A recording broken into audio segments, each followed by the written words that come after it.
I have not said so. But you're saying it's only 2-3 people. This is what I have information. It's not the people's voice. Can I point out to you that in September 2003, the Supreme Court said they had lost faith in the Gujarat government?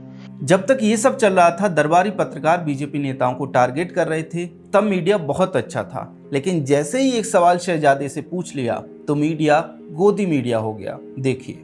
But some congressmen were probably involved. Some congressmen have been punished for it. In that case, why don't you apologize for the 1984 riots? तब से लेके आज तक कांग्रेस का culture बदला नहीं है। आज भी कांग्रेस पार्टी हर उस पत्रकार को टारगेट करती है जो उनके शहजादे के खिलाफ कुछ भी बोलने का साहस करता है।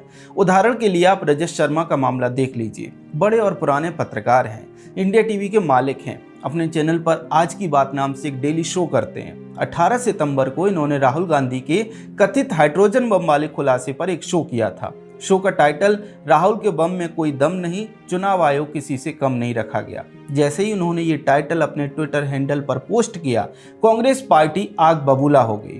पूरा का पूरा कांग्रेसी इकोसिस्टम और कांग्रेसी आईटी सेल रजत शर्मा के ऊपर टूट पड़ा। सुप्रिया श्रीनेत ने उन्हें चाटुकार बता दिया। इसके अलावा कांग्रेस और कांग्रेसी इकोसिस्टम के लोग जैसे कि रेंटिंगोला ने उन्हें दलाल बता डाला। संदीप सिंह नाम के कांग्रेसी ट्रोल ने तो उन्हें जेल में डालने तक की धमकी दे डाली। उसने लिखा, कांग्रेस की सरकार आएगी तो जेल में जाने वालों में सबसे पहला नाम रजत शर्मा का होगा।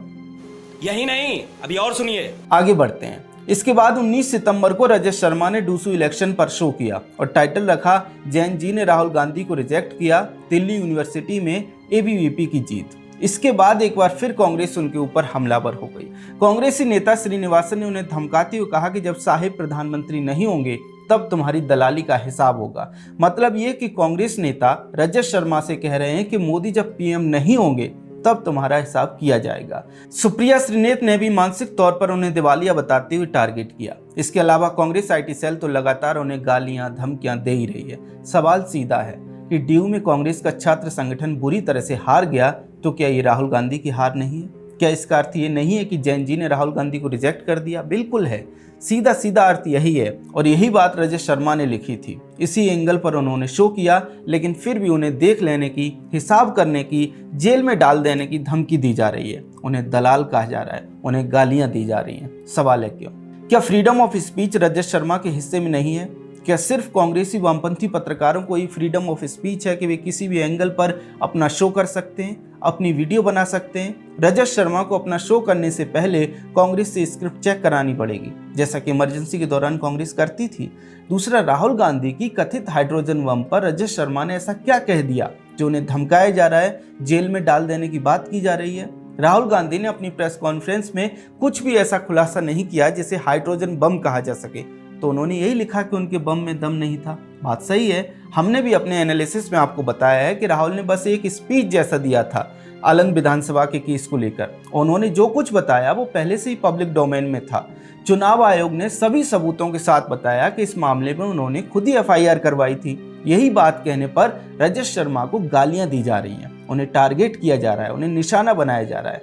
दोस्तों, सच जानते हैं क्या है? सच ये है कि कांग्रेसी वामपंथी विचारधारा में एक खूंटा गड़ा होता है। वे चाहते हैं कि पत्रकार और मीडिया हमारी विचारधारा की रस्सी से बंध कर इस खूंटे के चक्कर लगाए, उतना ही बोले जितना हम चाहें, वही दिखाए जो हम चाहें, वही लिखे जो हम चाहें। और कांग्रेसी वामपंथी पत्रकार यही करते हैं। गले में रस्सी डालकर वे जीवन भर उसी खूंटे के चक्कर लगाते रहते हैं। नहीं तो आप बताइए, आपने पिछली बार कब किसी रवीश कुमार को राहुल गांधी की आलोचना करते हुए सुना था? आपने पिछली बार कब किसी कांग्रेसी वामपंथी पत्रकार के मुंह से कांग्रेसी सरकारों के लिए सवाल सुने थे? नहीं होता, बिल्कुल भी नहीं होता, क्योंकि जिस दिन उन्होंने ऐसा कर दिया उसी दिन इन्हें संघी घोषित कर दिया जाएगा, सांप्रदायिक घोषित कर दिया जाएगा और कईयों के मामले में तो शायद फंडिंग भी रुक जाए और दुकान भी बंद हो जाए। खैर, तो पिछले कुछ वर्षों से कांग्रेस इतना बिलबिला इसलिए रही है क्योंकि बहुत से पत्रकारों ने खुद को खूंटे से स्वतंत्र कर लिया और स्वतंत्र होने के बाद वे शहजादे से सवाल करते हैं। और यही बात कांग्रेस को